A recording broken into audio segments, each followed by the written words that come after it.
magluluto nito. Gitaan natin ng itong kukumama. Meron akong talong. Nilagay ko siya sa tubig at dahon ng talbos ng kalabasa at saluyot. At meron po akong tilapia at piprituhin po natin. At nilaga ko po yung puso ng saging. Biniak ko lang po siya at lutuin natin hanggang maluto. Bago natin hiwain. Takpan lang natin. At dito po ay magprito tayo ng tilapia at takpan lang po natin siya para madaling maluto. So, ayan. Nalaga ko na po ito at bubukitin ko na lang siya.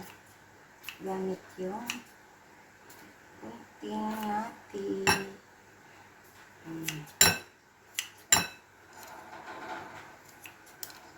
Mainit eh.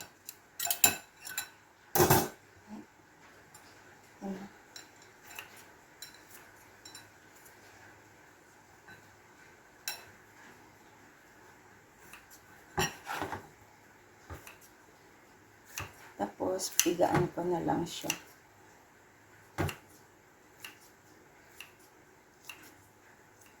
Bukitin ko lang. Bukitin lang natin ito.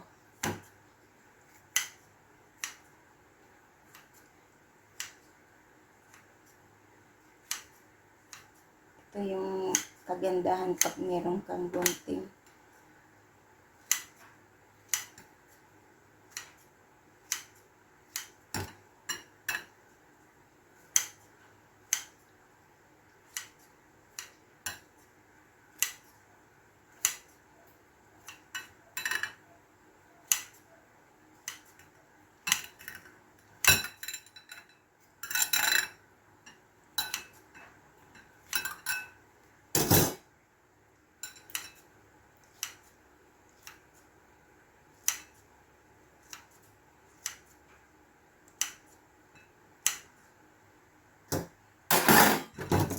Ayan na.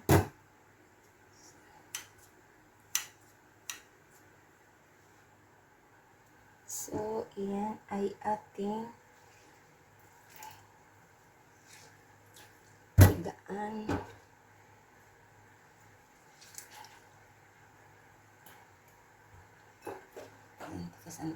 So, ayan na, napigaan na. At ito na ang ating lulutuin.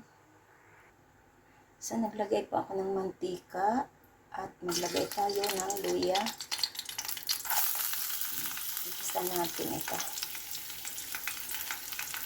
Kunting luya lang, pampabango. Saka apat na cloves na bawang.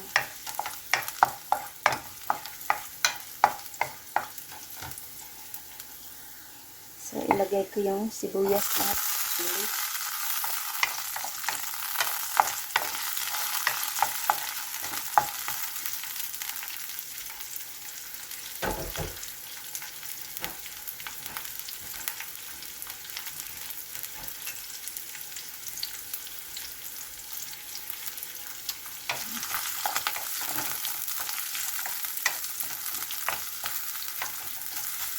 Ilagay ko na dito yung talong.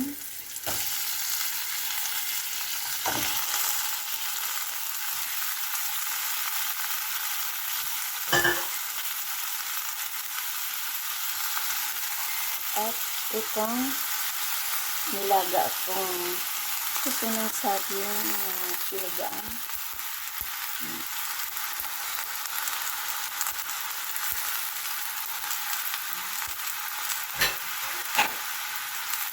Lagay ako ng black pepper.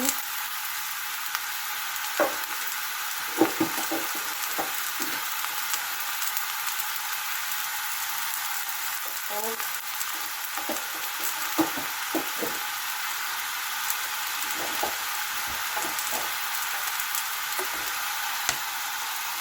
Kunting patis.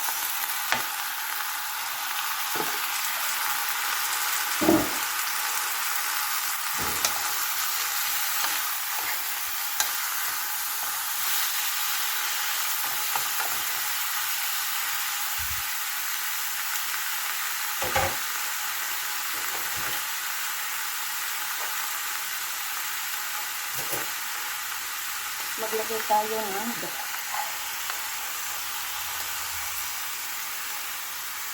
Kalahati lang muna ng gata.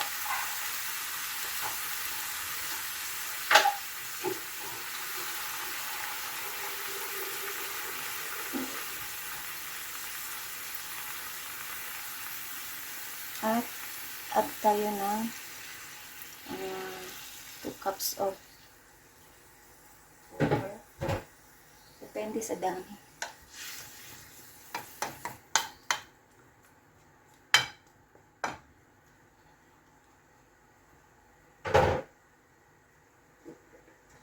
Ayan, maglalagay ako ng magic syrup.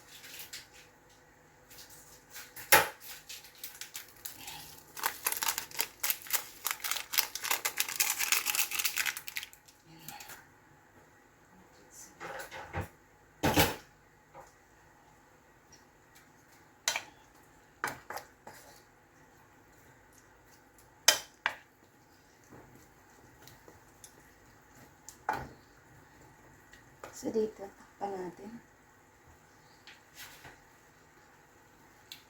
Ilagay muna natin itong ating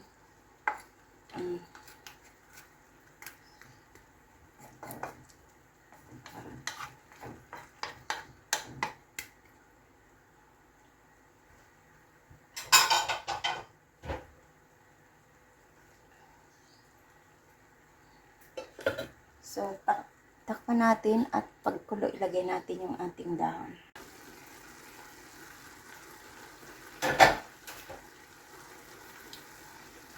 Wow! Ito na. So, ilagay ko na itong ating kaunting saluyot at ang ating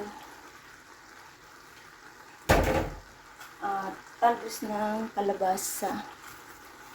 Kinuha ko na itong mga talbos ng kalabasa kasi hindi na siya makakabunga. Tag-ulan na dyan sa lagay ko na itong gata na natira.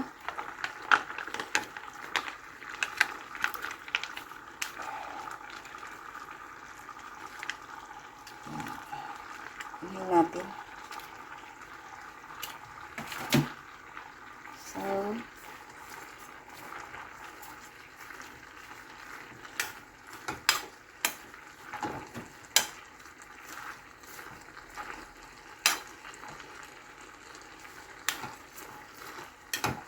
wow! So, takpan na lang po natin. At, masarap na ito. Tayo nating maluto. So, ayan na ang ating ginataan. Sarap niya. Tapos maanghang kasi may mga sili. 2 sili nilagay ko. Diba? May mga sili. Luya. Sibuyas. Ginisa natin yan. Para at prinito natin. Para ang sarap talaga ang ating kain.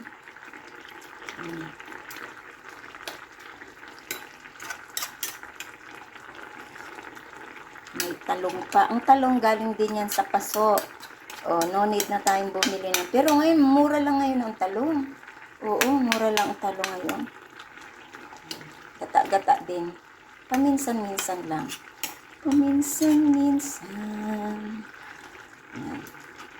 Kasi ang ating cholesterol. Sarap na ito.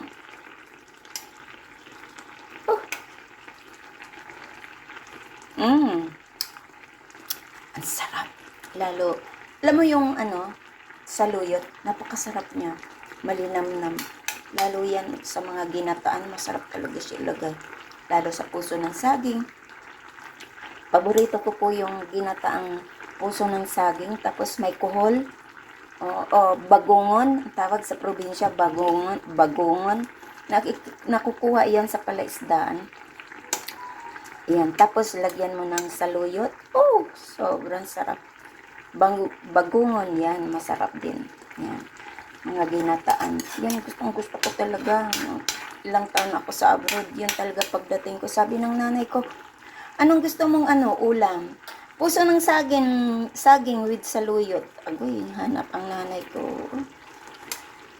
Tapos yung nilagang saba.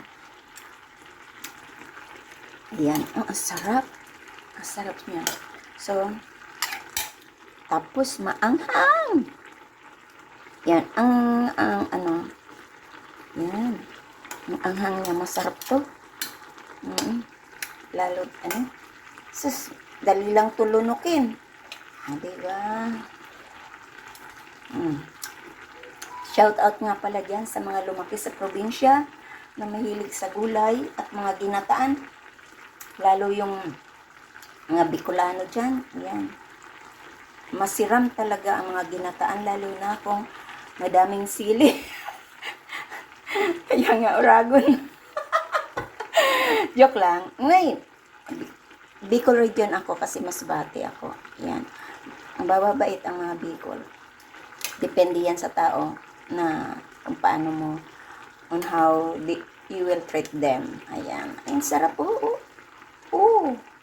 Yan. So, ilagay ko na po siya sa ating lagayan, serving bowl. So, ayan na ang ating ginataang puso ng saging with dahon ng kalabasa at saluyot. At ang saging natin ay pritong tilapia. Ayan. Thank you so much. Ayan, masarap na ulam sa maulan na panahon. Ayan. Kasi maulan ngayon at masarap talaga yan. Ayan. So, salamat. Mga simpleng luto lang dito sa aking kusina. At thank you so much sa inyong support. This is Laurie's Kitchen. Thank you. And kain na tayo. Sa hindi pa po nakasubscribe ng aking channel, please do subscribe and hit the bell button para lagi kayong updated dito sa aking mga niluluto sa aking kusina na simpleng luto lang, pasok sa budget at healthy. Ayan, mega love shoutout sa inyong lahat dyan. Kain na tayo at dito na po at happy meal. Ayan, thank you. Bye!